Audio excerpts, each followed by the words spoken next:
How's it going, everybody? Ben Peck. It's been far too long. I know, but let's talk about it. All in Aggies.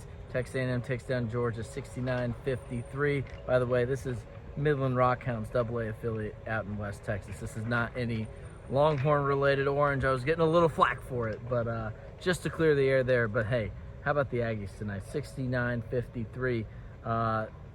Second half, obviously, the story of two halves.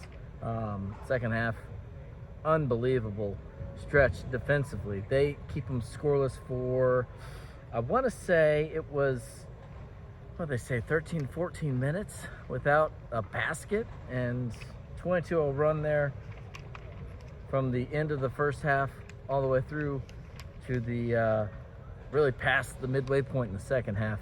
And like I said with college basketball, man, oftentimes the end result is not nearly as surprising or shocking as to how we got there.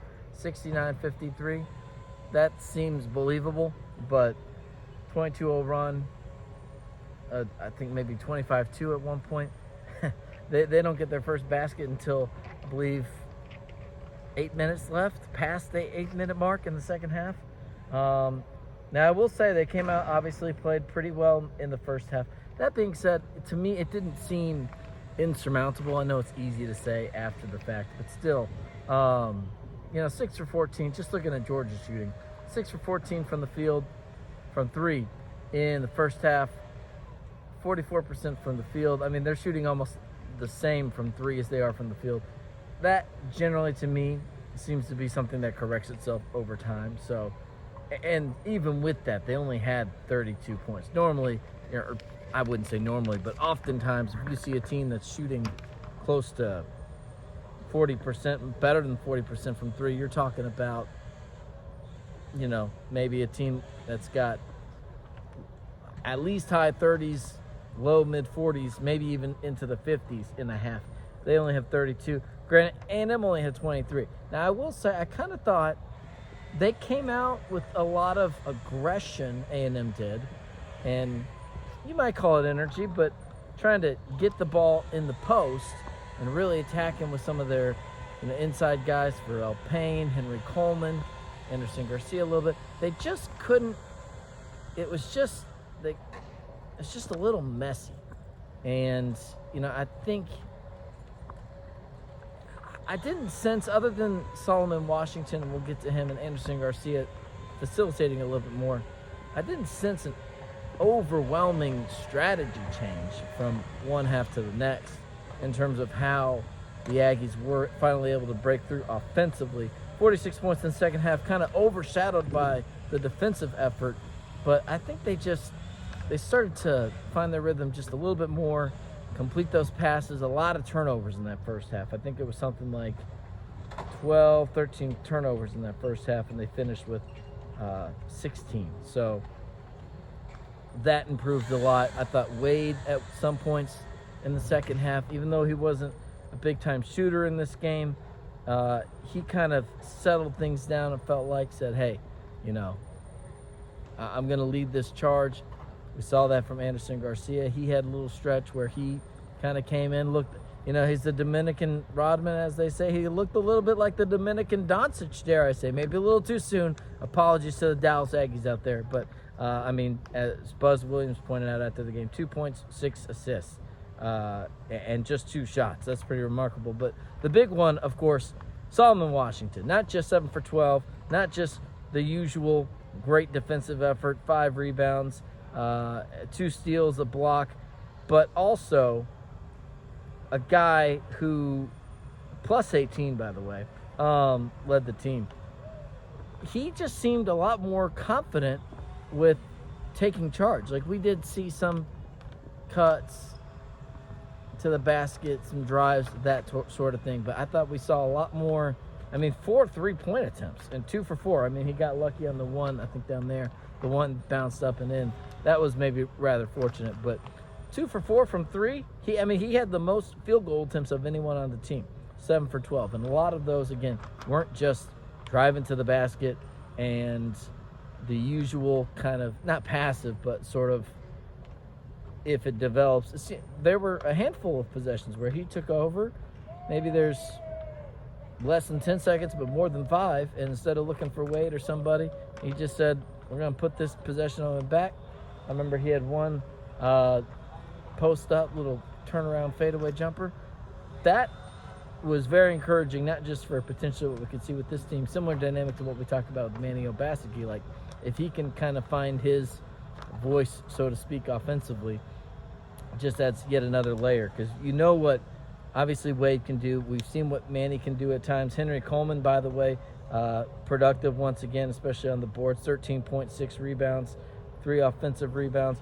So we've seen what those guys can do. Zurich, Phelps. I mean, literally, you go down this whole list.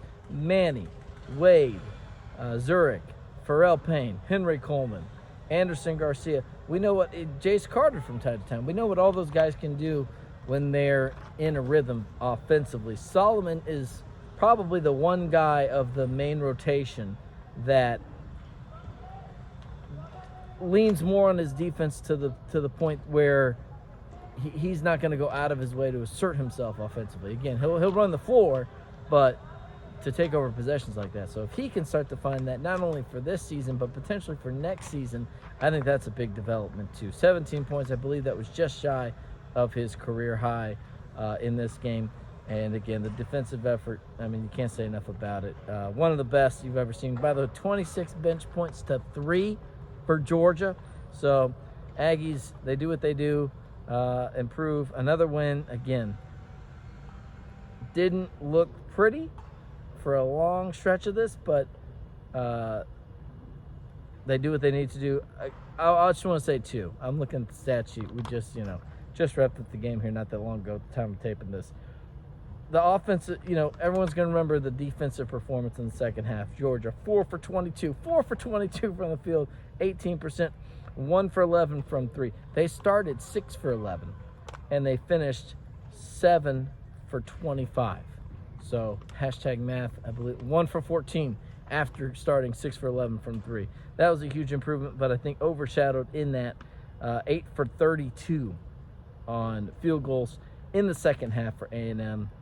Made half their threes, got to the free throw line. Not an overly dominant game. I mean, they actually got out shot at the free throw line by 2 shots, but did what they had to do. I thought there were a couple dunks in the first half, a couple drives inside. I mentioned I thought they were attacking pretty decently, but just weren't able to sustain it. There were a few of those plays in the first half where I thought, okay, this is going to be the thing that maybe gets this team going, gets the crowd into it. It just never. Every time they had, a few of those that they could string together, or maybe bits and pieces, it just kind of fizzled out there in the first half. But they finally got it going in the second half. Complimentary basketball, so to speak, with it wasn't just the stops and the shooting. It was the demoralizing, you're scrambling to try to get a decent look for a decent percentage.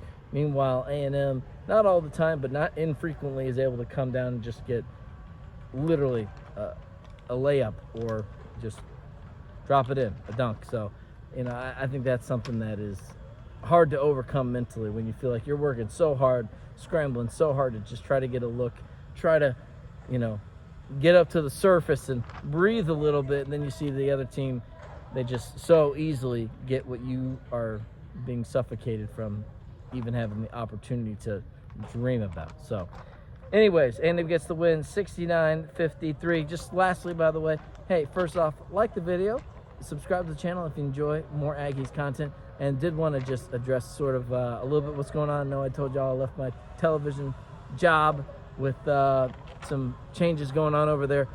My computer is fried, completely fried, done. So I'm shooting this off my phone.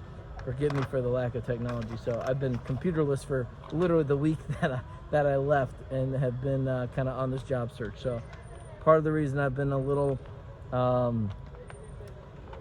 touch and go, I've been away for a little bit. I'm working on getting that replacement laptop. I've got my apartment complex helping me out as well. They've got their, one that you can use in the office. So we're going to try to get in there, get things going. That's taken a while to sort out. Apologies for the absence, but we'll be back here. Try to get back here tomorrow if I can. Just hop on, just do a little quick chat. Probably nothing too crazy, because again, having to do this like this for now. But Until then, we'll see you then. Ben Peck here on the All in Aggies YouTube channel. Like, comment, subscribe. Let us know what you thought of this 69-53 win over the Dogs.